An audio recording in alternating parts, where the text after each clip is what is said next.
Olá, sejam bem-vindos à Rádio SBOT, o podcast oficial da Sociedade Brasileira de Ortopedia e Traumatologia.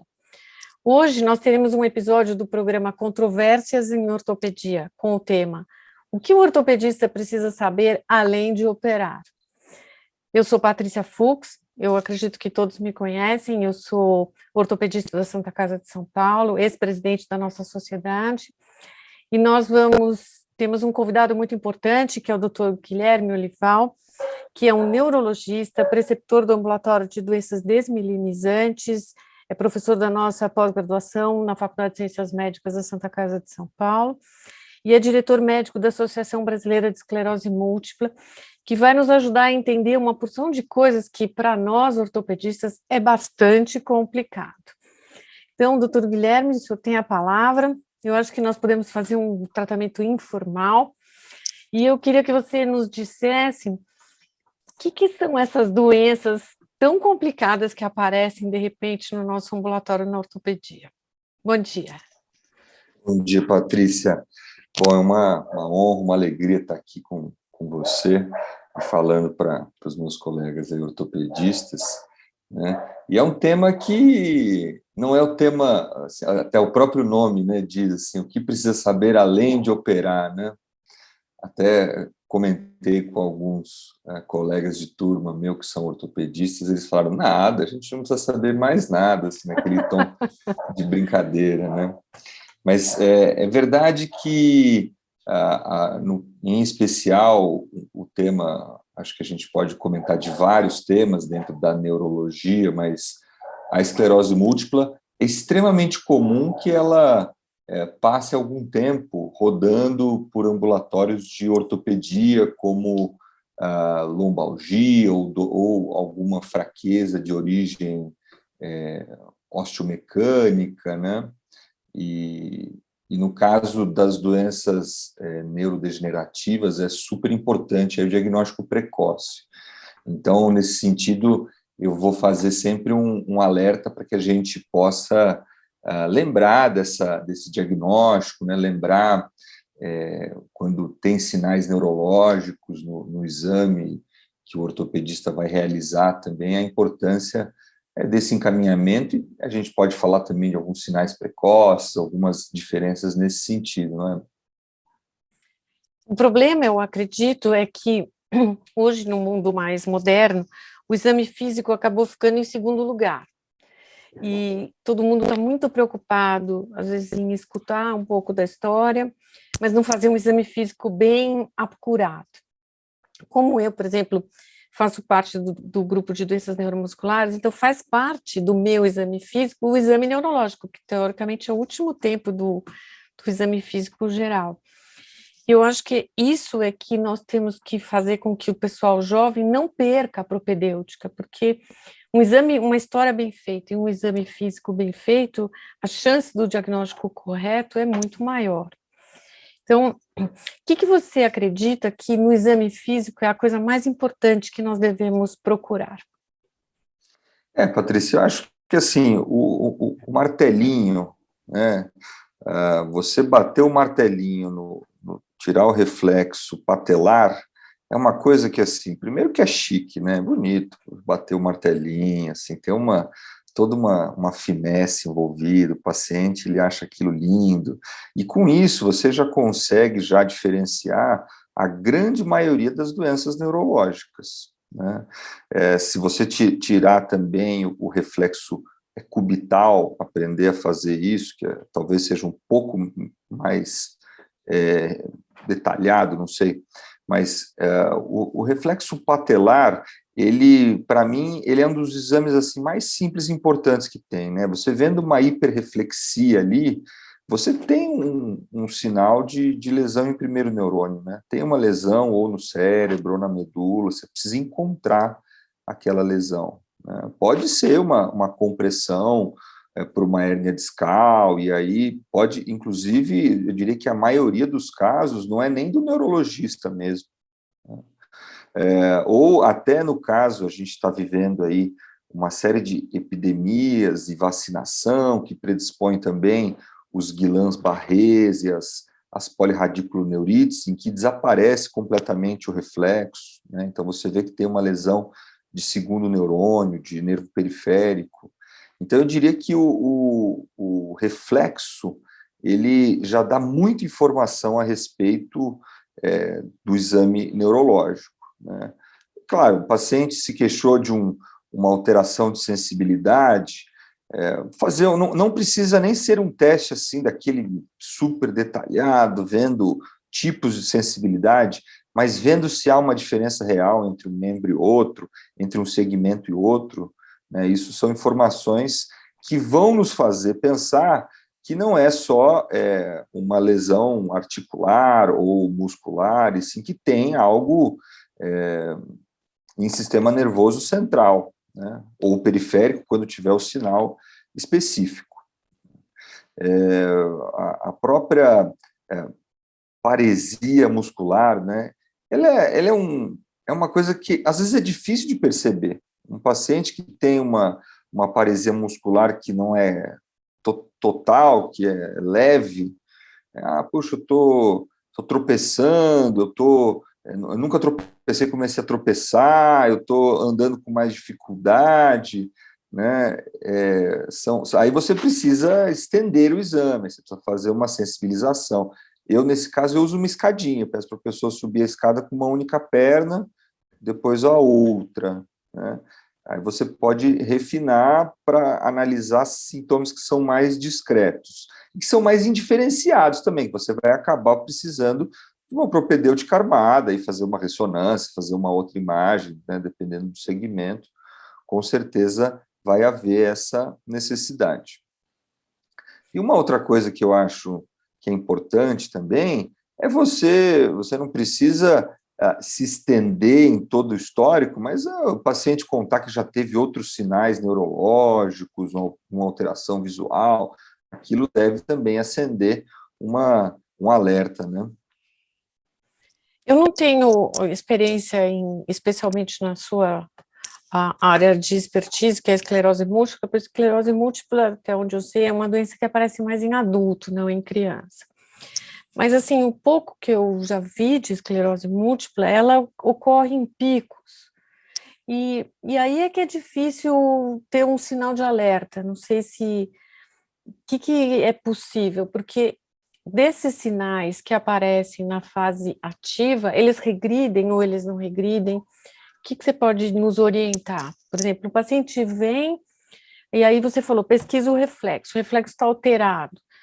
E aí aquilo chama atenção, ou você espera e de repente ele volta, ou ele não volta? Esses sinais regridem? No caso da esclerose múltipla, você tem algumas doenças dentro da neurologia que têm esse caráter que a gente chama de remitente e recorrente. A esclerose múltipla é a principal delas em frequência, né? E elas são doenças difíceis, porque justamente o paciente conta que há 2, 3 anos atrás ele teve uma alteração, um formigamento, uma perda de força em um membro, e aí agora é em outro lugar. Então, muitas vezes, quando você está naquela postura mais defensiva, será que o paciente está dizendo a verdade ou não? E a gente sabe que a anamnese é igual procedimento militar, você nunca sabe o que vai acontecer, você não tem ideia. A anamnese é uma loucura, né? Eu ainda acho que é a arte mais complexa da medicina. Mas quando o paciente, no caso da esclerose múltipla, ele tem um sintoma e frequentemente esse sintoma desaparece, especialmente no início, sem deixar sequela. E depois de alguns eventos, né, ele começa a deixar sequela. Pode deixar desde o primeiro evento, não é obrigatório, mas é uma doença, como algumas outras, que tem esse caráter de ter a inflamação, né, de ter o sintoma e depois remitir e desaparecer. Tem outras doenças inflamatórias mais raras em que isso também acontece, no caso da sarcoidose, mas mesmo uma enxaqueca, por exemplo, tem auras de enxaqueca que podem levar o paciente a ter hemiplegias e depois aquilo desaparecer e ficar recorrendo também. Então, seria um capítulo da neurologia, essas doenças que têm sintomas intermitentes. Eu acho que isso que dificulta muito o diagnóstico, porque às vezes o paciente subestima e ele demora para procurar alguém. E aí, quando ele chega, não tem nada. E aí fica aquele caso, será que teve mesmo? Eu acho que é mais complicado, né? Então, eu acho que a mensagem que tem que ficar para os nossos ortopedistas é que o exame físico é muito importante, tem que examinar o paciente antes de pedir algum outro exame. Eu acho que é uma coisa que nós devemos, mas eu, pelo menos mais velha, tenho que chamar atenção, que todo tipo de exame, ele é um exame complementar. Se nós não temos o que procurar, ele é uma busca do nada, quer dizer, eu vou fazer uma porção de exames para ver se eu encontro o meu diagnóstico, mas eu não tenho a menor ideia do que pode ser. Então, eu acho que a importância de examinar o paciente, de escutar e ver o que está acontecendo, tem que ter um direcionamento, mesmo que até não seja correto, mesmo que depois, no meio do caminho, você veja que não era nada daquilo, mas você tem que ter um norte para conseguir pedir os exames, senão o que nós vemos hoje em dia é uma enxurrada de exames complementares, muitas vezes inúteis, e que o doente perdeu tempo de ser tratado precocemente por conta dessas investigações que não acabam não dando em nada, né? E aí você tem esse paciente que ele falou para você que tem alguma coisa e depois melhora. Então, uma ideia para qual é o doente típico esse da esclerose múltipla, que para nós tem que acender uma luz e falar, pode ser esclerose múltipla. Sim.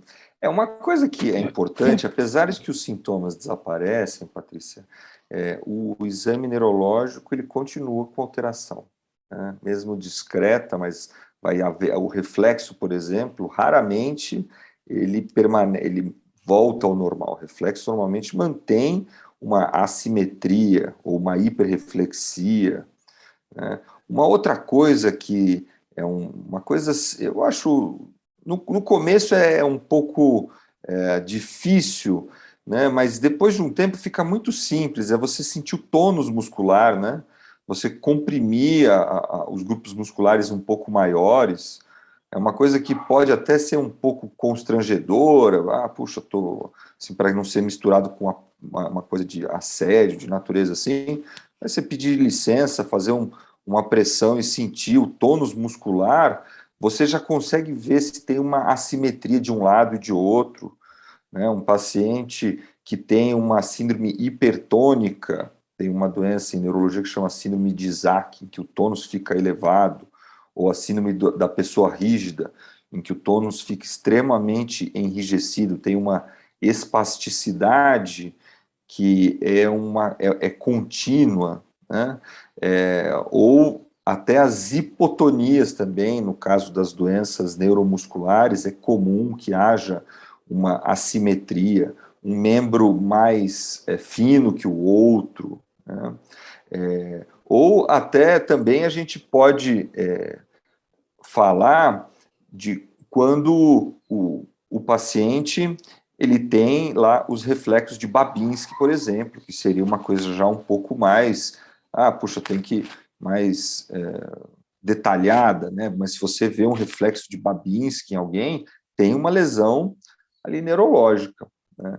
No caso desse paciente com esclerose múltipla, justamente primeira coisa que a gente leva a suspeitar são pacientes que têm sintomas, histórico de sintomas neurológicos, e aí eu sempre falo em fraqueza, formigamento, desequilíbrio ou perda visual, que são os 4 sintomas cardinais, e que eles podem desaparecer e depois eles aparecem, por exemplo, novamente, né?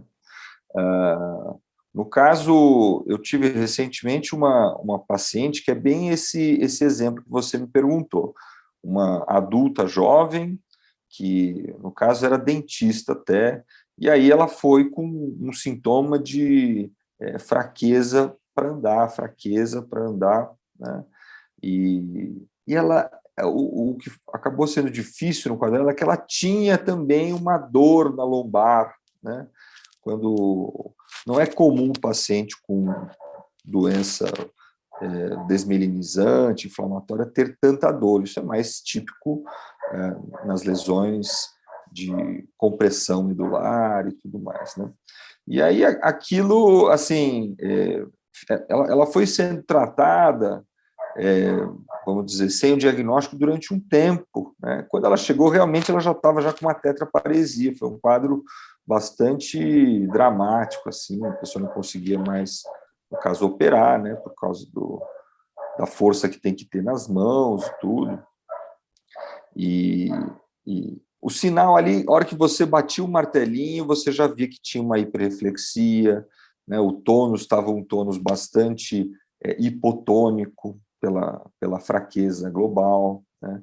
Ela tinha um sinal que chama sinal de Lhermitte, que o paciente abaixa a cabeça e ele tem uma sensação de choque na coluna, também é um outro sinal.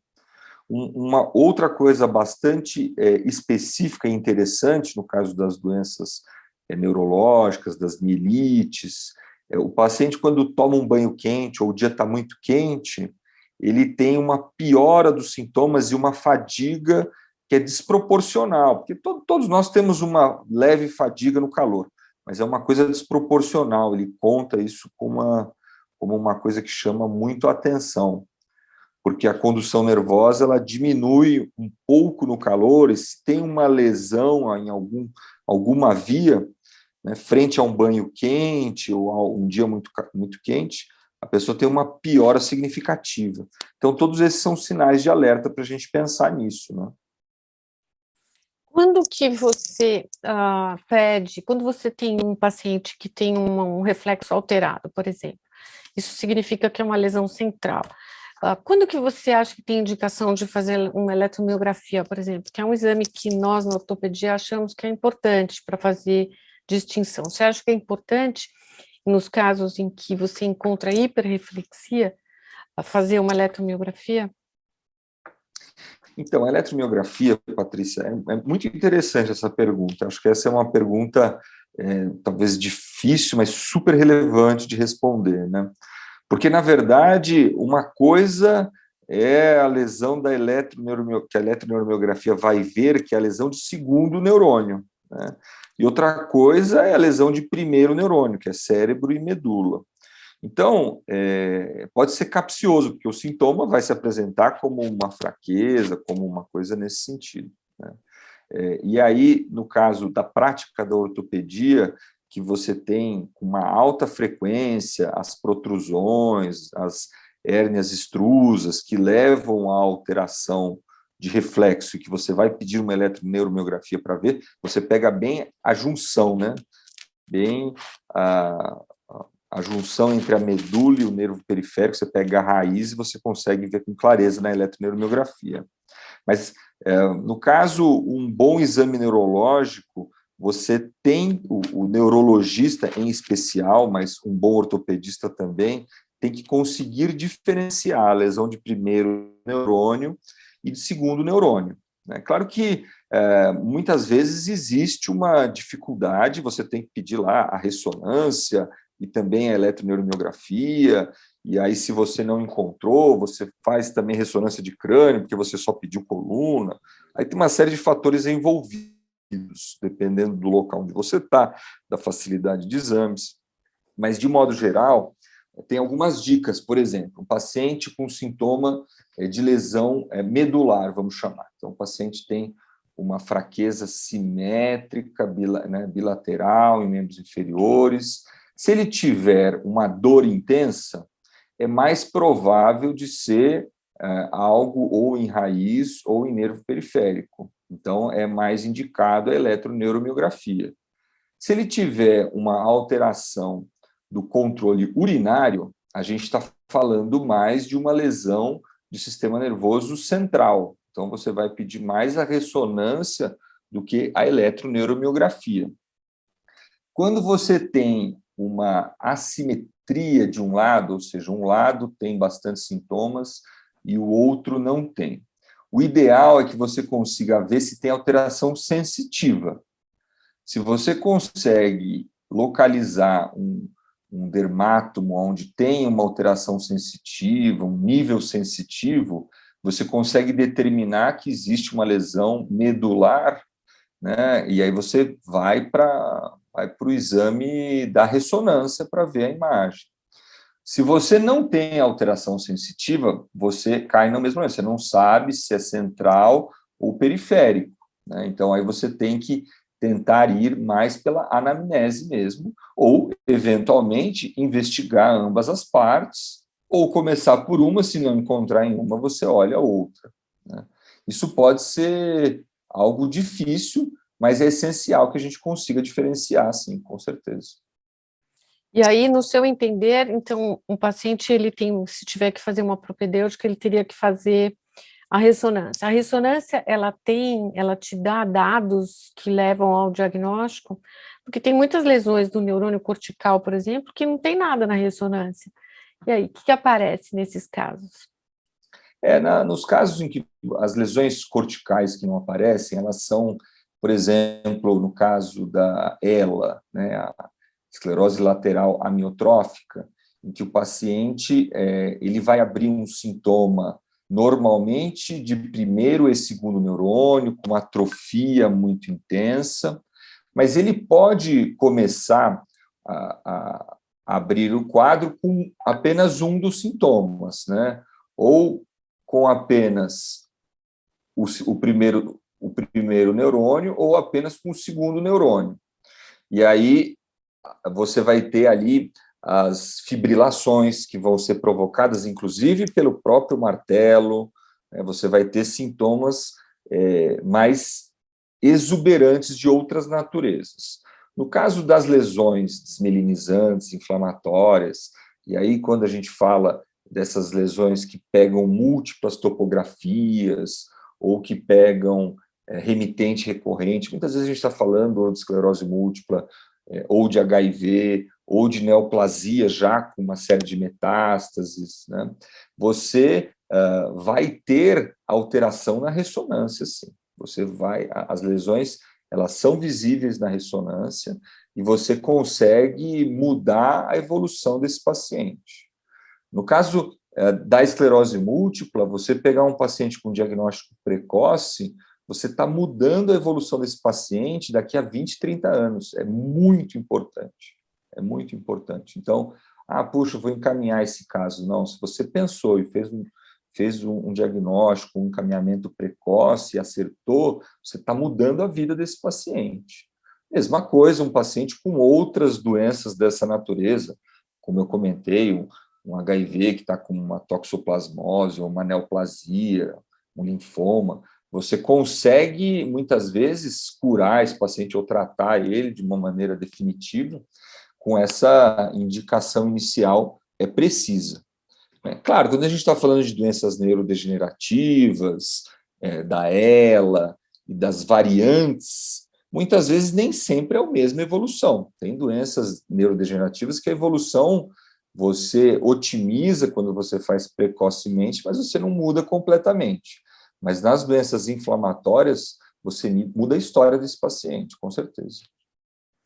E você acha que nessas doenças desmelinizantes, degenerativas, existe alguma perspectiva para esses exames genéticos, para conseguir saber uma predisposição familiar, alguma coisa assim? Aí a gente entra num balaio de gato aí, né? Então, no caso dos testes genéticos, eu acredito que uma das áreas da medicina que mais evoluiu nos últimos 5 anos e que mais vai evoluir nos próximos 10 anos seja a genética. A genética, hoje, a gente consegue fazer diagnósticos que seriam impossíveis e já estamos até na era das terapias gênicas, né? Já estamos começando a atuar especialmente em crianças e realmente curar algumas doenças muito graves. Mas você tem algumas doenças que elas são adquiridas, elas não são necessariamente hereditárias, genéticas. Para você ter ideia, Patrícia, no caso da esclerose múltipla, nós já identificamos 200 genes que influenciam 25% da incidência da doença. Ou seja, a gente tem uma infinidade de genes que vão se misturar com vírus que a pessoa pega ao longo da vida, a exposição a toxinas ambientais. No caso das doenças neurodegenerativas, você tem algumas sequências de famílias que têm essas doenças, especialmente em idades muito atípicas, né?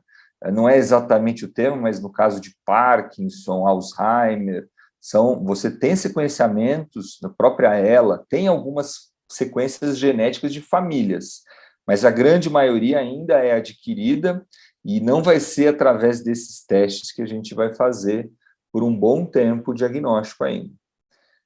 Você acha que essas doenças têm aumentado porque o fator externo está atuando nos indivíduos? Porque se nós olharmos os trabalhos antigos, eles foram trabalhos feitos em grupos étnicos muito homogêneos. E hoje o mundo é completamente diferente, existe uma mistura étnica, tem o clima que mudou. Você acredita que isso influencia a incidência dessas doenças? Esses fatores todos influenciam as doenças, especialmente as doenças autoimunes. A exposição à incidência solar, por exemplo, influencia tremendamente. Países frios têm mais doenças autoimunes, né? Você tem uma série de fatores da sociedade moderna que levaram ao aumento dessas doenças. Tem até uma teoria que chama teoria higiênica, de que uma sociedade em que você... eu vou fazer uma brincadeira aqui, que você não brinca na terra, não põe uma tatu-bola dentro do nariz, né?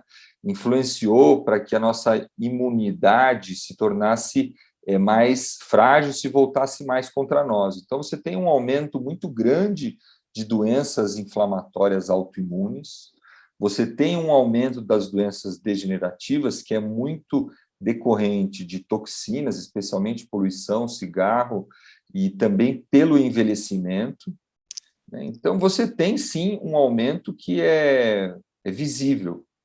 E, no caso das miscigenações, o Brasil acaba sendo um país dos mais interessantes para fazer esse tipo de estudo, porque nós somos bastante miscigenados já há algum tempo, né? Diferente de algumas sociedades em que isso ainda não acontece tanto. Então, quando a gente fala de testes genéticos, aqui acaba sendo um local que tem de tudo um pouco, né? Nós temos muito da chamada paraparesia tropical espástica também, que é causada por um vírus que é o HTLV1, que é uma paraparesia progressiva que pode acontecer também em surto-remissão, que é uma doença típica aqui da região do Brasil. Então, é um outro exame de sangue que é super legal de lembrar de pedir quando a gente está falando de paraparesias.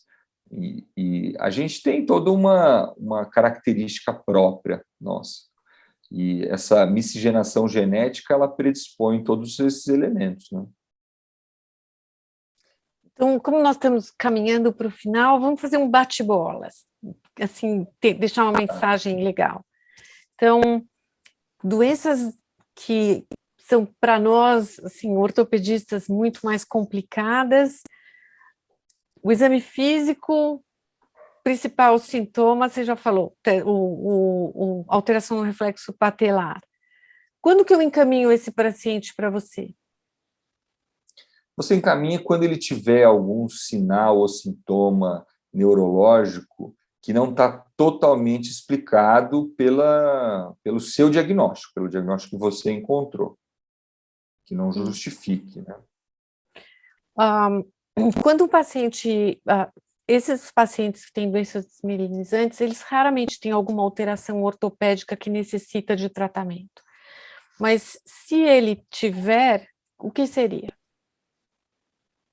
Eu já tive aí alguns pacientes que tinham alterações, né, de protrusões, de estenose discais, e que tinham também mielite. E aí a dica, nesse caso, é a gente diferenciar.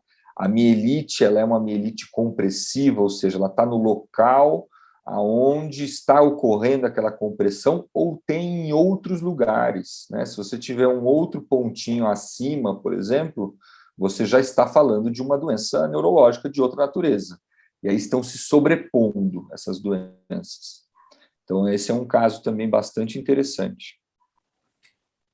A eletromiografia é melhor esperar que o neurologista veja. Porque às vezes, na Não, dúvida, todo mundo pede. O que você acha? não acho que é melhor esperar, não. Eu acho que a eletroneuromiografia só precisa ser entendida como um exame que olha exclusivamente raiz e nervo periférico.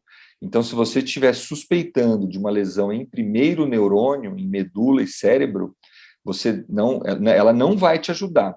Então, a gente só precisa lembrar disso, mas a eletroneuromiografia pode nos ajudar tremendamente nas lesões periféricas, né? E, por último, eu acho que o que chama bastante atenção sobre o assunto é que, isso que você comentou, que a incidência dessas doenças, com a mudança no nosso habitat, elas tendem a ser mais frequentes, mais um motivo para os ortopedistas estarem alerta a possíveis diagnósticos que fogem à nossa área habitual de exame físico, por exemplo. O paciente, no geral, que procura o ortopedista, muitas vezes não tem esses sintomas. Então, a mensagem para os nossos ortopedistas é que a propedêutica ainda é muito importante, ela é o mais importante, porque ela que vai dar a chave do diagnóstico. E o segundo aspecto, que eu acredito que para os nossos ortopedistas é importante, é que nós temos que saber até onde nós sabemos e sabermos o que não sabemos.